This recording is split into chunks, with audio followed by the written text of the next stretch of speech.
नमस्कार दोस्तों, स्वागत है आपका अपने YouTube channel GK and update bye खुशी में। और आज की इस वीडियो में हम बात करने वाले हैं आरआरबी ग्रुप डी के 14 दिसंबर के सेकंड शिफ्ट में पूछे गए जीके के प्रश्न, जो कि आपके एग्जाम के लिए बहुत इंपॉर्टेंट हैं। तो प्लीज वीडियो को अंत तक जरूर देखें। पहला प्रश्न है, हाल ही में गुजरात का साइबर FIR पोर्टल किस नाम से लॉन्च किया गया? किस नाम से लॉन्च किया गया?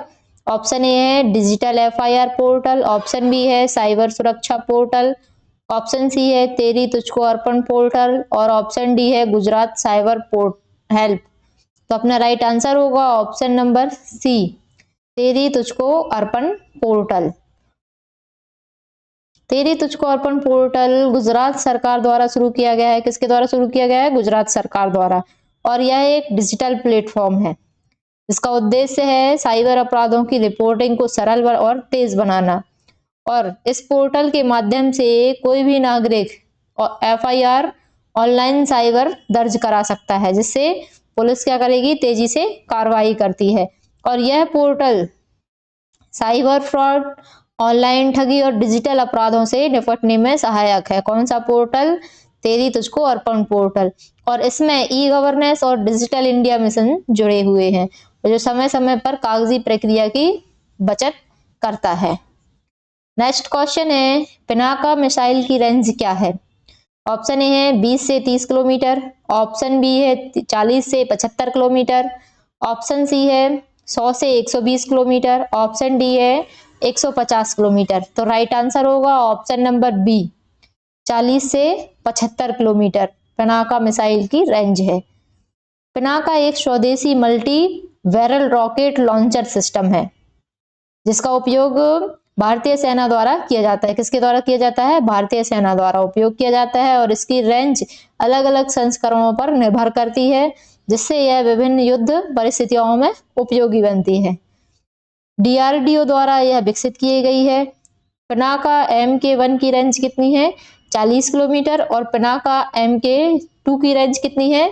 40 से 75 किलोमीटर। और यह किस नीति का उदाहरण है? तो यह भारत की आत्मनिर्भर रक्षा नीति का उदाहरण है। नेक्स्ट क्वेश्चन है, यांत्रिक ऊर्जा किसके बराबर होती है? तो ऑप्शन ए है केवल गतिज ऊर्जा के बराबर होती है, ऑप्शन बी है केवल स्थितिज ऊर्जा, ऑप्शन सी है गतिज ऊर्जा प्लस स्थितिज ऊर्जा और ऑप्शन डी है ऊष्मा ऊर्जा। तो राइट आंसर होगा ऑप्शन नंबर सी, गतिज ऊर्जा प्लस स्थितिज ऊर्जा के बराबर यांत्रिक ऊर्जा होती है। यांत्रिक ऊर्जा किसी वस्तु में उसकी गति और स्थिति के कारण उपस्थित कुल ऊर्जा होती है। जब कोई वस्तु गति में होती है तो उसमें गतिज ऊर्जा होती है, और जब वह किसी ऊंचाई पर होती है तो उसमें स्थितिज ऊर्जा होती है। क्या बोल रहा है कि यदि कोई वस्तु गति में है, गति कर रही है, गतिमान है, तो उसमें कौन सी ऊर्जा होगी? गतिज ऊर्जा होगी। और यदि कोई वस्तु ऊंचाई पर है तो उसमें कौन सी ऊर्जा है? स्थितिज ऊर्जा होती है। यांत्रिक ऊर्जा बराबर KE प्लस PE होती है। यांत्रिक ऊर्जा बराबर क्या होती है? गतिज ऊर्जा प्लस स्थितिज ऊर्जा। ऊर्जा संरक्षण का नियम क्या कहता है? कि जल विद्युत संयंत्र इसी सिद्धांत पर कार्य करते हैं। ऊर्जा संरक्षण के नियम से जल विद्युत संयंत्र इसी सिद्धांत पर कार्य करते हैं। नेक्स्ट क्वेश्चन है, स्वैच्छिक क्रियाएं किसके द्वारा नियंत्रित होती हैं? ऑप्शन ए है संवेदी तंत्रिकाएं द्वारा, ऑप्शन बी है मोटर तंत्रिकाएं द्वारा, ऑप्शन सी है स्वायत्त तंत्रिका द्वारा, ऑप्शन डी है रिफ्लेक्स आर्क द्वारा। तो राइट आंसर होगा ऑप्शन नंबर बी, मोटर तंत्रिका द्वारा स्वैच्छिक क्रियाएं नियंत्रित होती हैं। स्वैच्छिक क्रियाएं क्या होती हैं? तो स्वैच्छिक क्रियाएं वे क्रियाएं होती हैं जो व्यक्ति अपनी इच्छा से करता है। बहुत स्वैच्छिक क्रियाएं, और इन क्रियाओं को मस्तिष्क नियंत्रित करता है। कौन नियंत्रित करता है? स्वैच्छिक क्रियाओं को मस्तिष्क नियंत्रित करता है। और मोटर तंत्रिकाएं मस्तिष्क से मांसपेशियों तक संदेश पहुंचाती है। मोटर तंत्रिकाएं जो रहती हैं वो क्या करती हैं? तो मोटर तंत्रिकाएं मस्तिष्क से मांसपेशियों तक संदेश पहुंचाने का कार्य कौन करती हैं? मोटर तंत्रिकाएं करती हैं। और मस्तिष्क को नियंत्रित स्वैच्छिक क्रियाओं को नियंत्रित कौन करता है? तो स्वैच्छिक क्रियाओं को नियंत्रित करता है मस्तिष्क।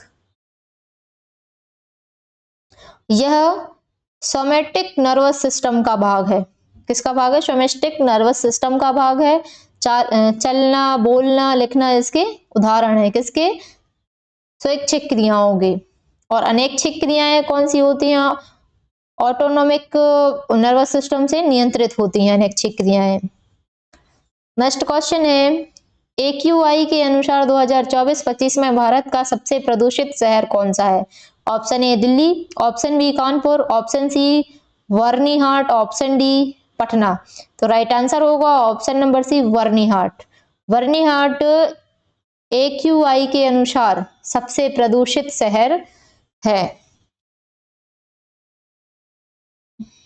एयर क्वालिटी इंडेक्स के अनुसार 2024-25 में बर्निहाट शहर में वायु प्रदूषण का स्तर सबसे अधिक दर्ज किया गया है। AQI वायु में मौजूद हानिकारक कणों की मात्रा को दर्शाता है। क्या दर्शाता है? हवा में जो हानिकारक जो कण होते हैं जो मनुष्य के शरीर को नुकसान पहुंचाते हैं उनको बताता है। कौन बताता है? Air quality index. Byrnihat Assam Meghalaya सीमा पर स्थित है। AQI जितना अधिक है वायु उतनी ही खतरनाक प्रदूषण से श्वसन रोग बढ़ाती है। यदि आप चैनल पर नए हैं तो प्लीज वीडियो को लाइक एंड चैनल को सब्सक्राइब जरूर करें। नेक्स्ट क्वेश्चन है, वर्ष 2025 में महिला फुटबॉल में गेम चेंजर अवार्ड किसे दिया गया है? Option A Sunil Chhetri, option B Mithali Raj, option C Anita Asante, option D Mary Kom. तो राइट आंसर होगा option number C Anita Asante, जिनको फुटबॉल में गेम चेंजर अवार्ड दिया गया है। कब दिया गया है? 2025 में। गेम चेंजर अवार्ड उन खिलाड़ियों को दिया जाता है जिन्होंने खेल के क्षेत्र में उल्लेखनीय बदलाव और प्रेरणादायक योगदान दिए हों। अनीता असांते को महिला फुटबॉल में उनके प्रतिभाशाली योगदान के लिए यह पुरस्कार मिला। कैसे मिला है? अनीता असांते को प्रभावशाली योगदान के लिए यह पुरस्कार उनको दिया गया है। महिला खेलों को बढ़ावा देने हेतु दिया जाता है। नेतृत्व और नवाचार के लिए मान्यता इसमें खेलों में लैंगिक समानता को प्रोत्साहन करता है। नेक्स्ट क्वेश्चन है, पौधे मिट्टी से मुख्य रूप से क्या ग्रहण करते हैं? ऑप्शन ए है ऑक्सीजन, ऑप्शन बी है कार्बन डाइऑक्साइड, ऑप्शन सी है जल और खनिज लवण, ऑप्शन डी है नाइट्रोजन गैस। तो राइट आंसर होगा ऑप्शन नंबर सी जल और खनिज लवण। पौधे मिट्टी से जल और खनिज लवण ग्रहण करते हैं।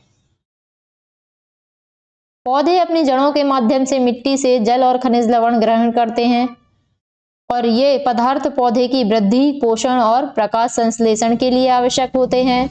और यह प्रक्रिया क्या कहलाती है? अब्सॉर्प्शन कहलाती है। नाइट्रोजन, फास्फोरस, पोटेशियम प्रमुख इसके खनिज हैं जो CO2 पौधे वायु से लेते हैं और पौधे क्या करते हैं? वायु से कार्बन डाइऑक्साइड लेते हैं। नेक्स्ट क्वेश्चन है, पुष्प के किस भाग में निषेचन होता है? ऑप्शन ए पुंकेसर, ऑप्शन बी वर्तिकाग्र, ऑप्शन सी है अंडाशय, ऑप्शन डी है दलपुंज। तो राइट आंसर होगा ऑप्शन नंबर सी अंडाशय। पुष्प के अंडाशय भाग में निषेचन होता है। निषेचन क्या होता है? तो निषेचन वह प्रक्रिया है जिसमें नर और मादा युग्मक मिलते हैं और यह प्रक्रिया फूल के अंडाशय में होती है जिसके परिणाम स्वरूप बीज और फल का निर्माण होता है। निषेचन के बाद अंडाशय फल में बदल जाता है। क्या में बदल जाता है? फल में बदल जाता है। बीज भविष्य के पौधों का आधार होता है। पौधों का आधार क्या है? बीज। और यह एक लैंगिक प्रजनन प्रक्रिया होती है। नेक्स्ट क्वेश्चन है, निम्नलिखित में से कौन सा कार्बन का यौगिक विद्युत का अच्छा चालक है? ऑप्शन ए हीरा, ऑप्शन बी कोयला, option C graphite, option D petrol. तो राइट आंसर है option number C graphite. Graphite carbon का यौगिक विद्युत का अच्छा चालक होता है। ग्रेफाइट कार्बन का एक अपर रूप है। कार्बन का अपर रूप कौन सा है? ग्रेफाइट, जिसमें मुक्त इलेक्ट्रॉन होते हैं जिसके कारण यह विद्युत का अच्छा चालक होता है। ग्रेफाइट का उपयोग इलेक्ट्रोड बनाने में किया जाता है और यह हीरा विद्युत का चालक नहीं होता। हीरा क्या होता है? हीरा विद्युत का चालक नहीं होता। ग्रेफाइट परतदार संरचना वाला होता है। ग्रेफाइट कैसा होता है? परतदार संरचना वाला होता है। नेक्स्ट क्वेश्चन है, भारतीय खान ब्यूरो को ई गवर्नेंस 2025 के लिए कौन सा राष्ट्रीय पुरस्कार मिला? ऑप्शन ए है रजत पुरस्कार, ऑप्शन बी कांस्य पुरस्कार, ऑप्शन सी स्वर्ण पुरस्कार, ऑप्शन डी है प्लेटिनम पुरस्कार। तो राइट आंसर है ऑप्शन नंबर सी स्वर्ण पुरस्कार। भारतीय खान ब्यूरो को कई गवर्नेंस में उत्कृष्ट कार्य और डिजिटल सुधारों के लिए स्वर्ण पुरस्कार प्रदान किया गया। यह डिजिटल पारदर्शिता को बढ़ावा देता है, प्रशासनिक दक्षता में सुधार करता है और राष्ट्रीय स्तर का सम्मान है। नेक्स्ट क्वेश्चन है, मार्च 2025 में Dragon Copilot AI voice assistant किस कंपनी ने लॉन्च किया है? Dragon Copilot, Google, option A, option B Apple, option C Microsoft, option D है अमेजन। तो राइट आंसर है option number C Microsoft. Next, Dragon Copilot एक AI आधारित virus assistant है जिसे स्वास्थ्य सेवा क्षेत्र में डॉक्टरों द्वारा मेडिकल स्टाफ की सहायता के लिए माइक्रोसॉफ्ट ने लॉन्च किया है। मेडिकल डॉक्यूमेंटेशन में सहायक है और यह क्या करता है? समय की बचत भी करता है, एआई और हेल्थ टेक का संयोजन भी है। तो दोस्तों, आपकी सफलता ही हमारा मकसद है। अगर आज की वीडियो आपको पसंद आई हो तो वीडियो को लाइक और शेयर जरूर करें और नई अपडेट और जीके की वीडियो को देखने के लिए चैनल को सब्सक्राइब कर लें और पीडीएफ के लिए हमारे टेलीग्राम चैनल को भी ज्वाइन करें। मिलते हैं अगले वीडियो में। Thank you. जय श्री कृष्ण।